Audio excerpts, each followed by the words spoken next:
I was lying in bed at about 4 o'clock in the morning. And I was thinking about how in my last video, I had my sewing gauge and everybody was really interested in it. And I thought, gosh, I wonder what else I have that I just love using, that I use all the time. And I couldn't live without as a sewer, like when I'm sewing. And so I got up this morning and I just started perusing around Amazon, and I found 10 of the things that I use all the time when I'm sewing, so that I could share those with you this morning. This is totally like off the cuff. You can see I did a silly thumbnail just out of something that I had. So I didn't even have time to make a thumbnail because I actually have a 10 o'clock. I'm supposed to meet for a friend for coffee at 10 o'clock. I'll have to text her and let her know I'll be a little late. But anyways, so what I did is I went and found a bunch of Amazon links. They are Amazon affiliate links, so we may earn a small commission on them, but it will go towards making more content for you. So it's totally worth it for you to do that if you are into buying on Amazon. If not, take a look at what they are, and that way, and you can go find them elsewhere if that's something you prefer to do. So, normally as I had this whole thing planned out, all, cool. And then I totally blew it. So anyways, normally we do sewing adventures. Today we're going to do shopping adventures. So let the adventure begin. All right. So the very first thing, I'm going to pull up my list here. I was going to put them in order, but I couldn't figure out what order to put them in because they're all equally important to me. So the first thing, I have these awesome, I have 2 of these. I like them so much. These are great gifts. I don't think I could ever have too many. And so what these are, they're just sewing clips. These are something that quilters came up with, and quilters have the best tools. So these are great because they come in different sizes. And so if you're sewing something really thick that you can't get pins through, or if you're sewing, say, leather, these are great. I love these. You can also use binder clips, but what I like about these is because they're narrow, they don't get in the way. And I find that the binder clips do tend to get in the way. So that's what I like. So that's number 1. Number 2 is I have this little tiny, this is just a little measuring gauge. And what's great about this is that I can take this around with me all over the place, and it's easy to carry in my sewing kit. It doesn't get bent. I'm sure everybody has one of these, right? Mine get bent all the time because I'm throwing them in my sewing bag. They're great, but this is great too. And this is great for, you can measure if you're doing, because it has different increments on it. So it has a 1/4 inch, it has an 1/8 of an inch down here. If you turn it, that's an 1/8 of an inch there. You have 3/4. It's great. So I love carrying this around in my sewing kit. Fantastic. It'd be a great stocking stuffer. And then item number 3 is my sewing gauge. My sewing gauge. So this is great for, you could measure anything that needs even spacing. So you could do pleats, closures such as buttons, buttonholes. So this is great for buttonholes because you mark the spacing, and then it even has markings on there. So you can actually mark how long your buttonhole needs to be. Then you go in and you put your button markings there. It's great. I used this for my hooks and eyes the other day, and you could just mark in here, or you can mark here, depending on what you're doing and how much spacing you need. I love these, how close you need to be to the edge. You could also use it for marking pleats, tucks, smocking. It's so much. You could use it for when you're doing bias binding or any sort of bias strips. You could just spread that out and mark evenly along the way. The next thing is, where'd it go? Oh, my rotary cutter. Everybody, you first learn with scissors, and then eventually, for me, I work in the industry, so I'm a cutter draper. And so I work all the time. And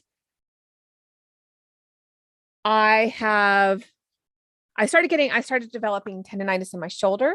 So this has saved me. A lot of times I would go home at the end of the day and my wrist would hurt, my arm would hurt. And this is fantastic. I like this one in particular. This is Alpha. Come on, there you go.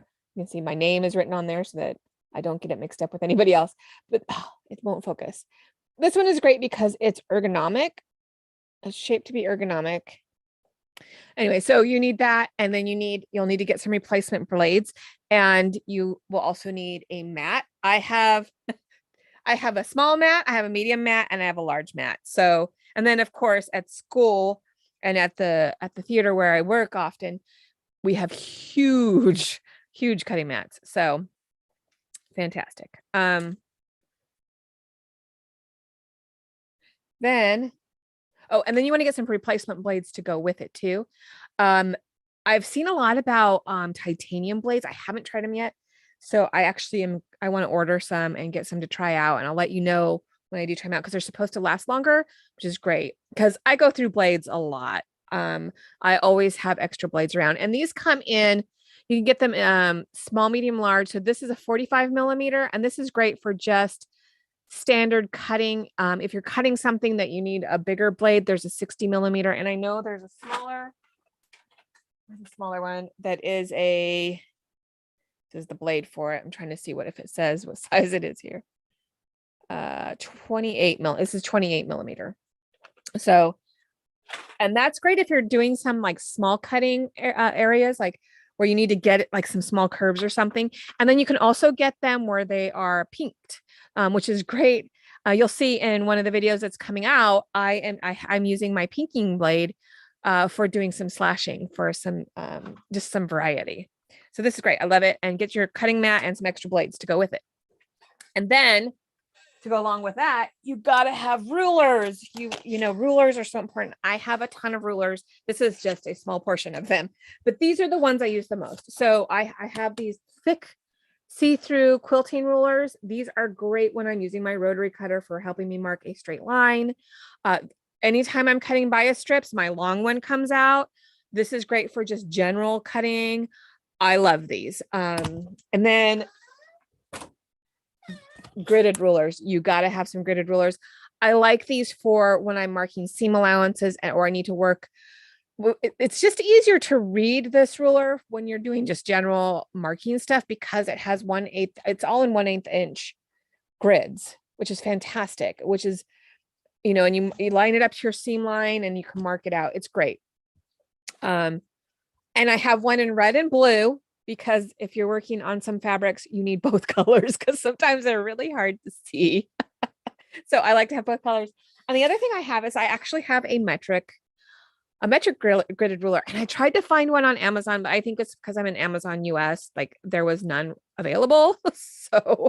So I got this down in downtown and at the fabric district, but this is great to have because sometimes, even though I live in the US and we use Imperial, I find that metric, when I'm trying to be really precise, metric is way better.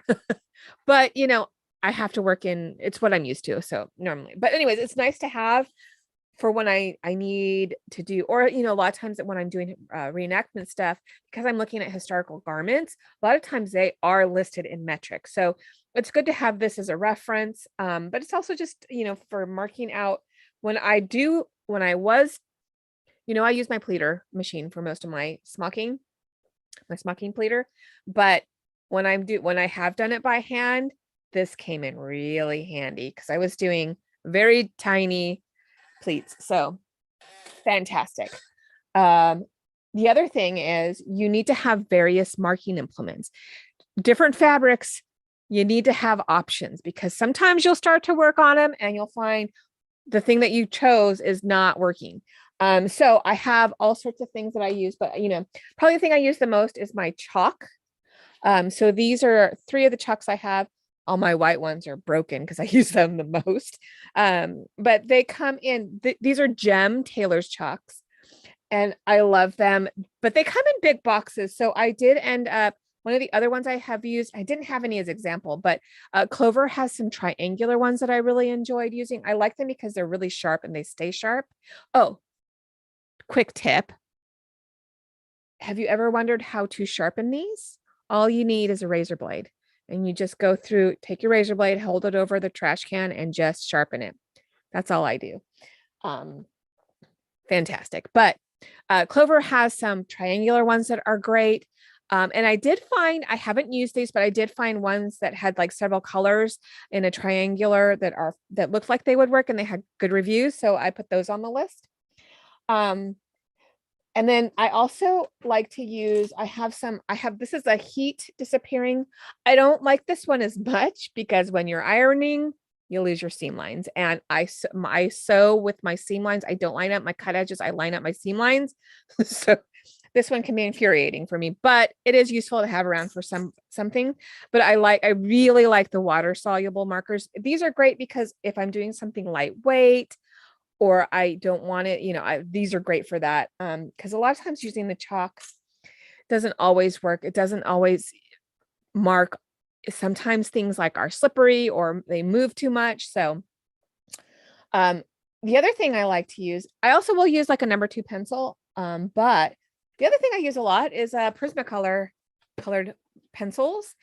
These are fantastic because they're nice and soft, and that you can get them really sharp, and they write beautifully on fabric. It's amazing. I just use this, and I can use them for art. I can use them for rendering. I can use them for marking my fabric. It's great. And there's so many colors to choose from. You're never without a color to mark on a fabric, because sometimes not all colors work on all fabrics. The most important thing is just make sure you're marking in an area. Like if you're working on like something lightweight and silk and it won't come out. Soap. Yeah. Soap is a great idea too. And that is actually something that they didn't use in period too. So soap is fantastic. What else do I got here? Oh, this is a point turner. So anytime you are doing a corner, if you guys, I'm wondering, would you be interested in a video on how I cut and turn my corners so that I have nice crisp corners? If so, let me know, and I can put that on my list of videos to do. It would probably be like a short video. But this is great because this helps you turn those points and make them nice and sharp and crisp. And again, it's nice and cheap. It would be a great stocking stuffer. Let me see. What else did I have on my list? Measuring, blah, blah, blah, blah, blah. I think we're getting close to the end here. Okay, this is kind of a weird one, but when I'm sewing, sometimes I'll put on movies I've seen a million times, but even so, I still get distracted by them. So what I've taken to doing, I love listening to audiobooks. So I actually found a discount code or a code. I don't know. It's something through Amazon through Audible, where you can get 2 free. If you're not already a member of Audible and you like listening to Audible books, you should totally. It's great to do when you're sewing because you don't get distracted by watching the TV. I'm easily distracted. So it allows me to really focus on what I'm doing. So I love that. And on Audible, they have podcasts too. And so it's just that has become my go-to. So I have some links down there for one where you can get 2 free audiobooks if you sign up. And then there's one for if you want to give it as a gift. And I think those are for 3, 6, and 12 months. So those are great too. And then because you're sewing and you don't want to be connected to a wire, I know this is a weird one, but oh my gosh, these are my Bluetooth earbuds. I love these. These are fantastic. I have always had a problem with the earbuds falling out of my ears. These stay really well. Once I figured out the right way to put them in. Yeah. I can be a real techie dummy sometimes, as obvious by my streaming problems. These are fantastic. I've had these for about 2 months. They have a great battery life. They have a nice charger. I am so amazed. I'm also amazed I haven't lost one yet, to be honest. I love these because I can play my audiobook and just sew and walk around. I could do it on video so that I can be filming and you don't have to hear what I'm listening to. So it's great. So I highly recommend these. I love these. So yeah. But that's my list, my top 10 things. I think that was all of them. This was very impromptu and something I was thinking about at 4 o'clock this morning. Again, these are all Amazon links. So you don't, if you want to use them, they are affiliate links. So we may get, a little bit of a commission on them. It's very small. But at the very least, you can see what they are. And if you want to go somewhere else and buy them, that's cool too. And then I was thinking, I'm probably going to do another one because we are a small business. We have an Etsy shop. And so I was thinking I would do another one that would be the small business one where it's businesses like, people on Etsy that we use and other non-huge conglomerates, because I know that it's really important. I think it's really important I like to support my local suppliers. It's just sometimes with sewing stuff, it's hard to find at your local supplier. So I've included links. You can just use them to find out what these things are and go to your local supplier if you want. But if you do, again, they are affiliate links. So I'm sure you all know about affiliate links if you're watching YouTube. But yeah, I was thinking about doing a small business one, and we could I would go through a few of the kits that we had that I think would be great for, like if you're historical reenactors, we do in the SCA, we have what's called 12th night, which is basically we celebrate 12th night, and a lot of people will give gifts to each other. So I was thinking about doing one that's about handmade gifts, and also things that you could just buy from small businesses to support them. So something I'm thinking about doing. So I'm curious, what is your favorite tool that you've used that I didn't mention here? What could you not live without in your sewing adventures? So, cool. Anyways, actually, I am late for my next engagement because I thought I was streaming for about 15 minutes before I realized I wasn't. One of these days I'll get this right, I promise. And I want to thank you all for being here in my early stages and supporting me along the way. You all are wonderful. And, yesterday was Thanksgiving, and I was just thinking about how thankful I am to have the opportunity to share the things I know with you, and that you all are willing to listen to me. So thank you so much. And I will see you in the next one.